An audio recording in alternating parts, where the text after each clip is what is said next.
On acclame pour cette parole. Nous allons reprendre nos places. Normalement, nous avions déjà commencé notre Bunda Olonga hier. Le Saint-Esprit nous a aidés de pouvoir expliquer certaines armes que les ténèbres utilisent pour bloquer, pour nous combattre. Et nous bénissons l'Éternel parce que après juste ces moments, beaucoup de gens étaient délivrés. Et ce soir, le Seigneur fera encore plus que ça. Je répète, le Seigneur fera plus que ça.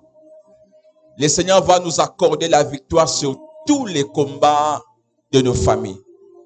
Tous les combats, je répète bien, tous les combats. Aujourd'hui, je vais développer un sous-thème au nom de prison. Des prisons sataniques. Alléluia. Boloko, comme on dit à Lingala. Prison. La prison, c'est quoi? Ou soit on peut parler de la prison spirituelle. Dis à ton voisin, prison spirituelle. Répète encore, prison spirituelle. La prison, c'est quoi? On dit c'est un endroit clos où sont enfermées les personnes condamnées à une peine de privation de liberté. Des personnes condamnées.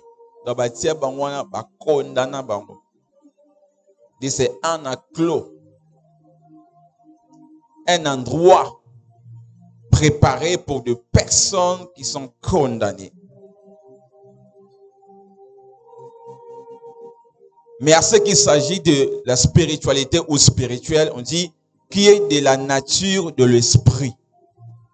Qui est de la nature de l'esprit. Donc, si nous parlons ici de la prison spirituelle, nous ne sommes pas en train de développer un thème concernant une prison physique. Prison physiquement. Non, on ne parle pas de la prison physique. Nous parlons d'une prison qui n'est pas visible, mais qui agit. Une prison qui n'est pas visible, mais qui joue un rôle très, très important dans nos vies. Qui fait en sorte que plusieurs personnes sont en train de souffrir, sont en train de se lamenter. Ils se disent, mais Makambo to mona ozo ou te la wapi. Physiquement, comme ça, vous ne voyez rien. Bien. Physiquement, tu marches, vous êtes bien. Autant de se déplacer. Mais spirituellement, tu es enfermé quelque part. C'est-à-dire, il s'agit de la dimension de l'esprit.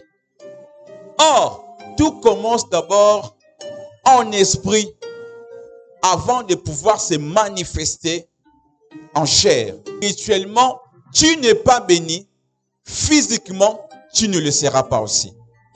Si spirituellement, tu n'es pas délivré, physiquement, tu ne le seras pas.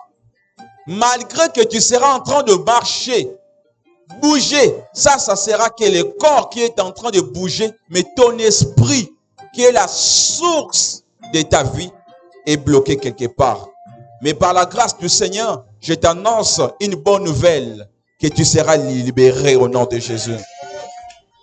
Que Dieu bénisse ceux qui disent Amen.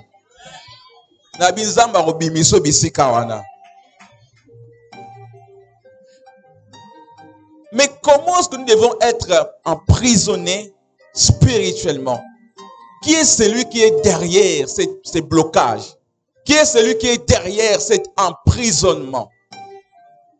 C'est notre ennemi. Notre ennemi, c'est le diable. Il est notre ennemi.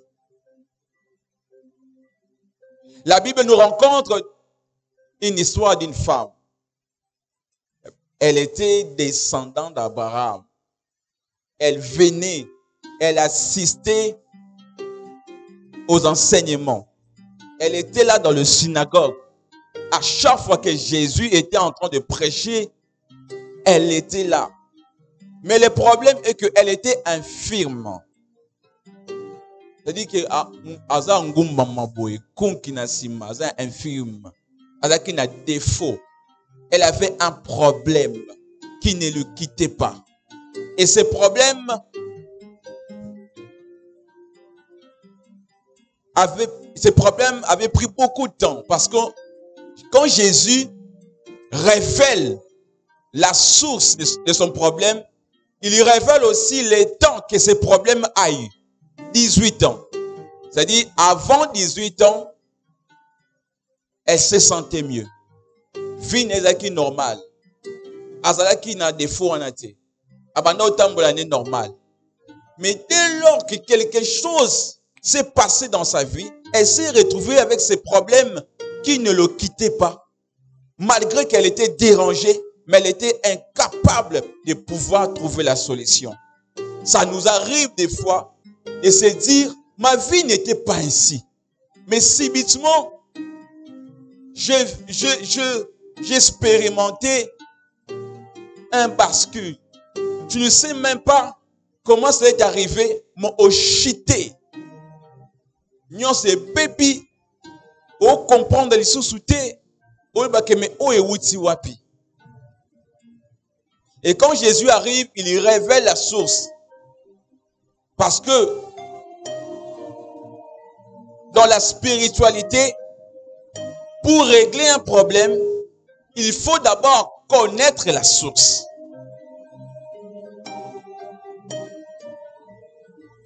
La connaissance de la source de tes problèmes te donne déjà la victoire avant les combats. La connaissance de la source de tes combats te met déjà dans une position de victoire avant même de combattre. Tu n'es pas là. Donne-moi un amen si tu es là. Je peux le répéter. La connaissance de la source de ton problème te met dans une position de victoire. À un certain niveau, vous ne pouvez pas avoir la solution seulement en allant dans les hôpitaux. Le problème qui est spirituel doit être réglé spirituellement. Si la cause, la source de ta maladie, la source de ton problème a pour origine spirituelle, frère, ma sœur, vous devez rentrer dans la spiritualité pour avoir la solution. Et la vraie spiritualité qui dépasse toute autre spiritualité, c'est en Jésus-Christ de Nazareth.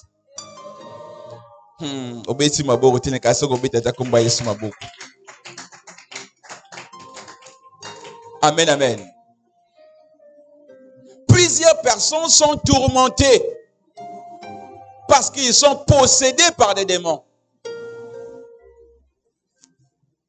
Dans le monde spirituel, un esprit impur ne peut pas accomplir sa mission ici sur la terre sans pourtant utiliser un corps humain. Je ne sais pas si je me fais comprendre. Parce qu'on ne peut pas voir un démon. Il est spirituel. Un démon est esprit. On ne peut pas le voir. Or, pour opérer dans ce monde physique, il faut aussi un homme qui est physique. Les démons ne peuvent pas agir, tuer comme ça, sans pourtant passer par un corps humain.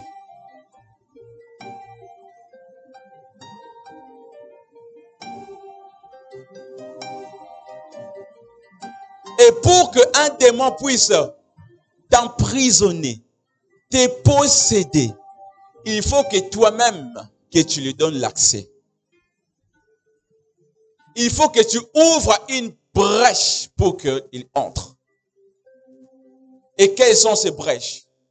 Parce que plusieurs personnes sont tourmentées, possédées, guidées par des démons.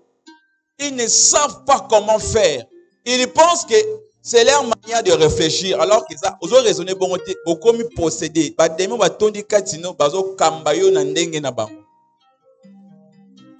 L'exemple est fou de Gadara. Jésus arrive et il trouve un fou D'ailleurs, les gens les fouillaient. Il est parti habiter dans le sépulcre, dans le cimetière, dans le Ofanda. Il fouillait même le monde. Les gens l'ont rejeté. Ce n'était pas par sa propre conscience, mais en lui, il était possédé de plusieurs démons. Lorsque ta vie est possédée de plusieurs démons, spirituellement, tu es emprisonné. Et si tu es emprisonné, ta vie comme ça physique sera détruite. Peut-être il avait une femme, mais avec cet état, est-ce qu'une femme pouvait vivre avec un homme qui ne réfléchissait pas, qui battait tous les gens? Donc, cet homme, lorsqu'il est devenu fou à cause des démons, il avait perdu même sa femme. Il a perdu même ses enfants, sa famille, son entourage. Il s'est retrouvé dans le sépulcre, dans le cimetière. Lorsque tu es possédé par des démons, lorsque le diable t'a mis dans une prison spirituelle, tu risques de perdre et ta famille. Tu risques de perdre et ton mariage. Tu risques de perdre et tes études. Tu risques de perdre et ta santé. Combien de personnes, leur vie, ont été détruites par des démons? Azalaka na bien jeune fille à la bien, mais vous comprenez était à changer. À comment kobima mibale belé, à comment est prostituée. Bon PC conseils aussi batté. Parce que lorsque quelqu'un est possédé, les conseils ne résout jamais les problèmes. Si la personne est possédée, même si vous lui donnez des conseils, ces conseils vont entrer ici. Il sortira de l'autre côté. Alors changer tes.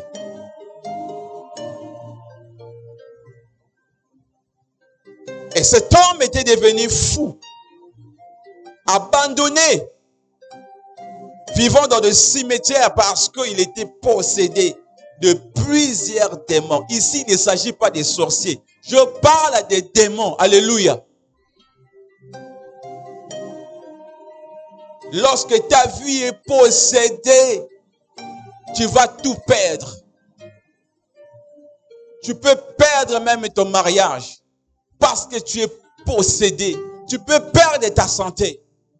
Tu peux perdre ton intelligence. Il y a des gens même qui sont possédés, ils étaient bien.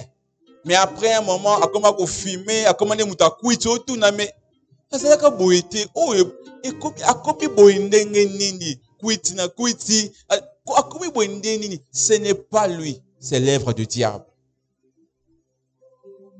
Il est emprisonné de l'alcool parce que derrière quoi, l'envie de boire, il y a un esprit qui agit. Même si tu parles, lui-même il te dit non tika, on comprend était azongelaka parce que il est guidé par un esprit. Il est guidé par un démon. Même ici, il prend la décision de laisser, mais après encore cette décision, il y reprend encore de même habitude. Mais il est envoûté, il est possédé, il est dans la prison spirituelle. Je suis en train de prier. Toi qui vis ces choses, que Dieu te délivre ce soir au nom puissant du Seigneur Jésus. La mission de démon, c'est pour détruire la vie d'une personne. Lorsque tu es possédé, le diable va prendre le contrôle de ta vie. Et sa mission sera de te détruire. Et de détruire. La parole de Dieu déclare que Jésus, lorsqu'il faisait son ministère, après l'enseignement, on l'amenait des personnes malades, des démoniaques. Jésus le guérissait. C'est ce que la Bible déclare. Qui est un démoniaque? Un démoniaque, C'est une personne qui est totalement contrôlée par des esprits. Non seulement il est totalement contrôlé par des esprits, il est aussi dirigé par eux. Je peux donner des exemples comme l'épilepsie, maladie au handicap. So que physiquement bon même pena mutu pena bon hôpital, batalier, ba mon l'autre. Mais en ça ka crise. En ça la crise, mais lorsque batalier belo rezadi. À un moment, il pousse un cri, mais lorsqu'il tombe et après ce temps-là, lorsqu'il se réveille, azon il aura mutu normal. Mais bon remarquer qu'azo kouya. Alléluia. La Bible déclare qu'il y avait une femme. Elle est venue voir Jésus. Elle dit, Seigneur, aie pitié de moi. Les démons tourmentent mon fils cruellement. Tourmenter, ça dit que bazo nyo kolaye, donc à quoi, azo ganga, azo souffrir. Et maman était en retard, elle a dit personne ne zate ou ezaba démon tu bazo nyo kola vie na. Combien de personnes sont tourmentées par des démons? Il y a même des filles. Vous les regardez comme ça, mais elle est possédée d'un esprit des eaux, d'un esprit de sirène. Ça le pousse toujours à aller voir les garçons. Même si elle reste seule, elle sent toujours le désir d'aller chercher des garçons. Elle n'arrive pas à se contrôler. Là, elle est possédée. Elle est tourmentée. Il y a des gens qui sont possédés par les esprits des eaux. D'autres sont possédés par les esprits des pitons. Donc, lorsque tu es possédé par l'esprit des pitons, tu ne seras pas stable dans les mariages. Une femme qui est possédée des esprits des eaux ou des esprits des pitons ne peut pas rester stable. Problématique. Parce que nyoka, esprit nyoka est à la carbone.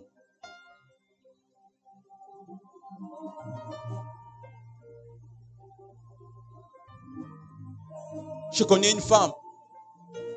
Cette femme, elle est allée faire un pacte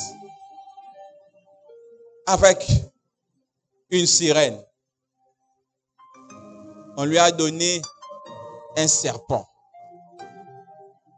Chaque soir, chaque nuit, elle devait coucher avec ce serpent. Et à un moment, les serpents commençaient à habiter en elle. C'est comme ça qu'elle devenait riche. Donc, les jours comme ça, l'esprit qui était en elle attirait des garçons. L'esprit qui était en elle attirait des hommes. Les hommes ne pouvaient pas résister devant elle. C'est pas Monica fille qui toko. Bazo ko déranger maman, ba en marié, bazo directement et ba pèse mon. Alors, elle travaillait pour cet esprit, mais elle aussi, soi-disant qu'elle bénéficiait. Dès qu'elle couche avec un homme, l'esprit, si seulement un homme se met en contact avec elle, vous me comprenez? Vous comprenez cela, alléluia? L'esprit là, le serpent, attirait des choses venant du sexe de l'homme. Et après quelque temps, cet homme devait mourir. Et lorsque la fille va rentrer, elle va trouver dans un sacoche, il y a de l'argent. Donc, elle était censée d'attirer plusieurs hommes pour que les hommes là soient de sacrifice pour les serpents qui habitaient en elle.